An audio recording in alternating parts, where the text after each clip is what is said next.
Hi అండి, welcome to our channel. ఎప్పుడు ఒకే రకమైన బిర్యానీలు ఇవన్నీ తిని బోర్ కొట్టినప్పుడు ఇలా డిఫరెంట్గా టేస్టీగా తక్కువ టైంలో ఇలా కాబోలీ శనగలతోటి బిర్యానీ చేసుకోండి. చాలా బాగుంటుంది. ఇక రండి స్టార్ట్ చేద్దాం. రాత్రంతా నానబెట్టిన కాబోలీ శనగల్ని కుక్కర్లో వేసుకొని అవి ములిగేంత వరకు వాటర్ పోసుకొని ఒకే ఒక్క విజిల్ రానివ్వాలి.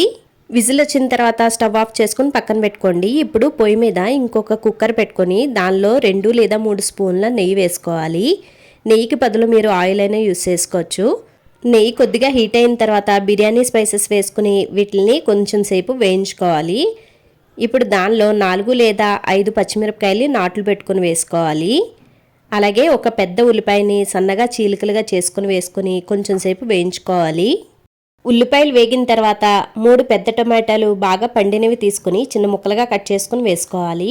వీటిని కూడా పచ్చివాసన పోయేంత వరకు వేయించుకోవాలి.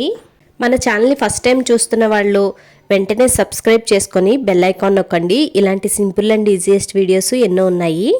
టమాటాలు బాగా వేగాయి కదా, ఇప్పుడు దానిలో కొద్దిగా పుదీనా, కొంచెం కొత్తిమీర, అలాగే మనం ముందుగా ఉడకపెట్టుకున్న కాబోలీ శనగల్ని నీటిలోంచి తీసేసుకుని అవి కూడా వేసేసుకోవాలి. ఇప్పుడు వీటన్నిటిని ఒక్కసారి కలుపుకోవాలి. 5 నిమిషాల పాటు వీటిని వేయించుకోవాలి.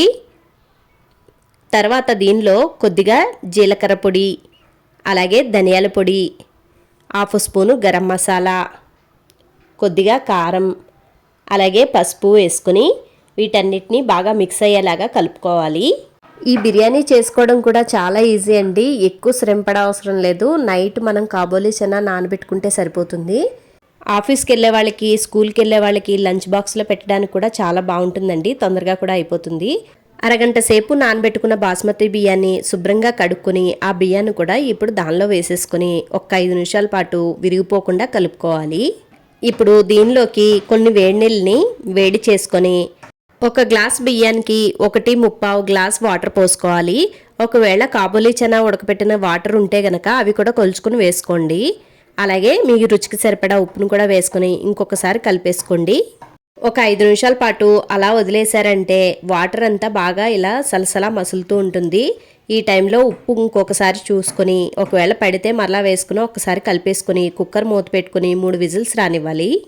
3 విజిల్స్ అయిన తర్వాత కుక్కర్ ఆఫ్ చేసేసుకున్నాం కదా, ఆ తర్వాత కుక్కర్ ప్రెషర్ అంతా పోయిన తర్వాత మూత తీసుకొని చూసుకుంటే ఎంతో రుచికరమైన కాబోలీ శనగల బిర్యానీ అయితే రెడీ అయిపోయిందండి. చూడ్డానికి చూడండి ఎంత కలర్ఫుల్గా ఎంత బాగుందో. టేస్ట్ కూడా చాలా బాగుంటుందండి. తప్పకుండా మీరు కూడా ట్రై చేయండి. ఇంకా హ్యాపీగా సర్వ్ చేసేసుకోవడమే. దీనిలో కర్రీ కూడా ఏం అవసరం లేదండి. ఉత్తగా రైతా ఉంటే సరిపోతుంది, లేదు అంటే ఊరికనే తినేయచ్చు.